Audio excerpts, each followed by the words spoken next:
살아있는 시체, 좀비. 좀비가 마냥 상상 속의 괴물인지 과학적으로 실존할 수 있는 존재인지 궁금해하시는 분들이 참 많은데요.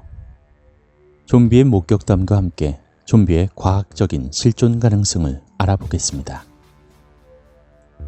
좀비의 어원은 콩고어로 신을 뜻하는 은잠비, 그리고 숭배의 대상을 뜻하는 줌비에서 유래한 것으로 알려져 있습니다.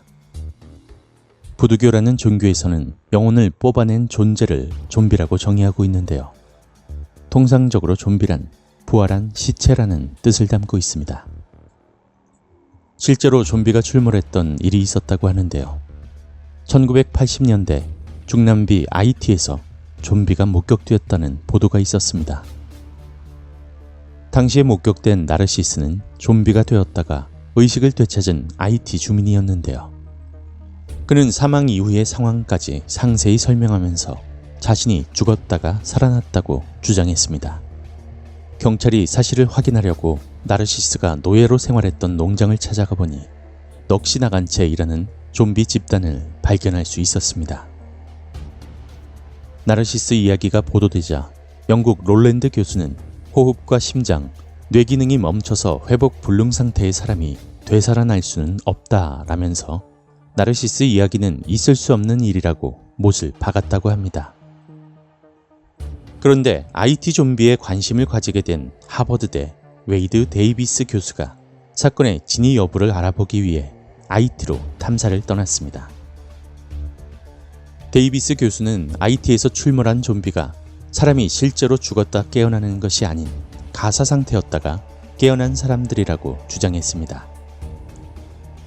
데이비스 교수의 저서 The Serpent and the Rainbow를 보면 나르시스의 사건이 기술되어 있는데요. 그는 사람을 가사 상태로 만드는 것을 좀비화라고 하며 실제로 좀비화 과정이 존재한다고 설명했습니다. 주술사가 두 종류의 약물을 이용해 정상인을 가사 상태로 만들어 좀비화시킨다는 것이었죠. 부두교의 주술사들이 사용했던 약물엔 공통적으로 보고독과 자이언트 두꺼비의 침, 그리고 독말풀이 들어있다고 하는데요. 보고독인 테트로도톡신으로 가사 상태에 빠지게 한 뒤 두꺼비의 침과 독말풀 같은 환각 성분을 사람에게 투여합니다. 환각 상태에 빠진 사람들은 주술사의 영향을 따랐다고 결론적으로 발표했습니다. 테트로도톡신이 몸 안으로 들어오면 신경 전달이 이루어지지 않게 되는데요. 이것은 테트로도톡신이 체내의 나트륨 채널을 막아 신경 전달을 막는 특성을 가지고 있기 때문입니다. 신경 전달은 그림과 같이 나트륨과 칼륨이 세포 내외로 이동함으로써 일어납니다. 특별한 자극이 없을 때는 휴지막 상태라고 해서 마이너스 70mV를 유지하고 있지만 특정 자극이 주어지면 세포 외에 존재하는 나트륨이 세포막 안으로 들어오게 됨으로써 전위가 높아지게 되어 활동 전위가 형성됩니다. 활동 전위가 형성되어야 신호가 전달되어 각종 신경 전달 물질들이 방출되게 되는데요. 테트로도톡신 같이 나트륨 채널을 막는 물질이 들어오게 되면 유입되는 나트륨 이온의 양이 줄어들게 되며 활동 전위 값을 가지지 못하게 됩니다. 결과적으로 신경 전달이 일어나지 못하게 된 것이고, 이러한 원인은 입이나 혀에 감각이 느껴지지 않는 것으로 시작해 목이나 얼굴에 마비가 퍼지게끔 만듭니다. 또한 심장 박동수가 느려지며 체온이 점점 내려가 죽은 사람처럼 보이게 되는 것이죠.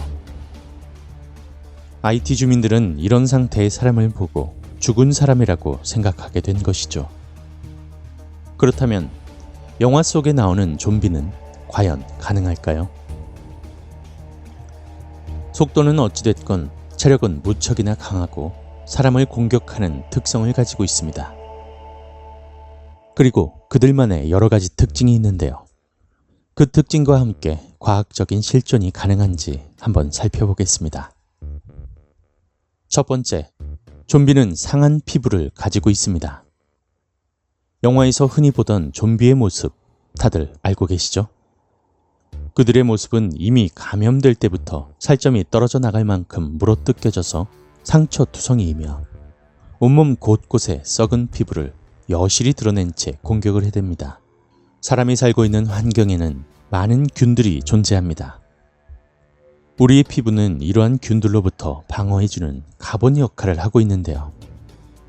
만약에 상처가 나서 피부층에 구멍이 났다면 외부 환경에 존재하던 균들이 체내에 침투하게 되겠죠.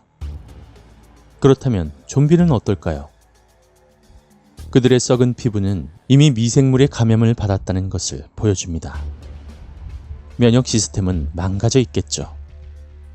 균열이 일어난 피부 사이로 균들이 침투했고 면역 시스템을 망쳐놓았으면 망가진 면역 시스템은 외부 균을 점점 이겨내지 못해 피부를 재생시킬 힘을 잃게 됩니다. 한마디로 괴사하게 되는 것이죠. 고로 과학적으로는 가능하지 못하다는 말입니다. 두 번째, 멍한 모습. 뚫린 피부 사이로 균들이 들어와 온몸 곳곳의 장기들을 감염시키기 시작하면 각종 장기 손상이 일어납니다. 식도, 위, 간과 폐 등의 장기가 손상되고 호흡 등의 문제가 일어나며 장기에 공급되는 산소의 농도도 급격하게 낮아지게 되는 것이죠. 저산소증은 우리 몸의 다양한 기능을 망가뜨리는데요. 뇌에 공급되는 산소량이 급격히 낮아지며 판단력과 운동 능력을 떨어뜨립니다. 뇌에 공급되는 산소량이 적어지며 두뇌에 타격을 주고 이 때문에 멍한 모습으로 서 있거나 걸어 다니는 것일 수도 있습니다. 간과 근육에도 산소가 잘 공급되지 않으면 효율적으로 에너지를 만들지 못합니다. 젖산이 체내에서 축적되어 몸의 산성화가 진행되기 때문에 운동 능력도 급격히 떨어지게 됩니다. 이 저산소증으로 멍한 모습은 설명이 되지만 미친 듯이 달리는 좀비는 말이 되지 않는 것이죠. 과학적으로는 실존이 불가능하다는 것이죠. 하지만 인간 세계가 아닌 곤충의 세계엔 이미 많이 알려진 좀비가 있습니다. 바로 곰팡이에게 감염된 개미이죠. 곰팡이의 포자가 개미의 숨구멍을 통해서 체내로 들어가는 과정부터 시작합니다. 감염이 시작되면 곰팡이는 개미가 생명을 유지할 수 있을 정도의 조직들만 남겨놓고 다른 연조직들을 먹으며 자라기 시작합니다. 한마디로 쉽게 설명하면 죽기 직전까지만 갉아먹는 것이죠. 그리고 이 감염된 개미는 나무를 타고 올라가 나뭇잎 뒤쪽을 입으로 붙잡은 뒤 죽게 됩니다.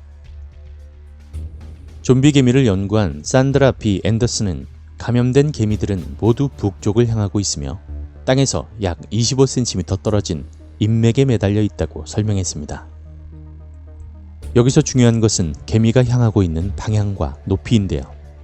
특정 방향과 높이에 매달려 있는 것을 기이하게 여겨 죽은 개미를 다른 곳으로 옮겨보았더니 곰팡이들의 성장이나 포자 형성률이 떨어지는 연구 결과를 얻었다는 것입니다. 즉 개미는 곰팡이들이 자라나기에 적합한 환경으로 이동했다는 것이죠. 죽기 직전까지만 살려두었다는 점과 개미들이 죽은 장소에 집중할 필요가 있는데요. 왜냐하면 곰팡이가 개미를 죽이지 않고 뇌를 조종하며 자신들이 성장하기 적합한 곳으로 이동할 수 있도록 한 사실이기 때문이죠. 이 때문에 곰팡이에 감염된 개미를 좀비 개미라고 별명을 붙이게 된 것이죠. 죽은 개미의 몸에서 포자를 만들 준비가 되면 균사가 개미의 뇌로 침투해 자라나게 되고 자라난 과실체가 터지게 되면 포자들이 공기 중으로 퍼지게 됩니다.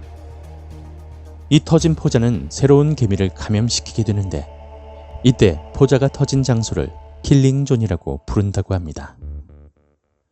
하지만 무엇이든 과학적으로 설명되지 않는 일도 있죠. 단지 과학적으로 접근을 해본 것일 뿐 세상엔 어떤 일이 일어나고 있는지 알 방도가 없습니다. 물론 지구 반대편이든 내가 사는 이곳 가까이에 좀비가 나타나 걸어다니고 있을지도 모르죠.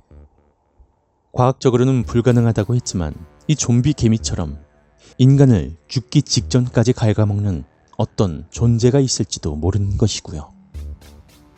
최근 스마트폰만 쳐다보며 길을 걷는 모습을 가리켜 스마트폰과 좀비의 합성어인 스몬비라는 신조어가 나왔는데요. 굳이 영화의 좀비가 아닌 현대 사람들의 모습이 알게 모르게 이 신형 좀비가 되는 것은 아닐까 생각해 봅니다.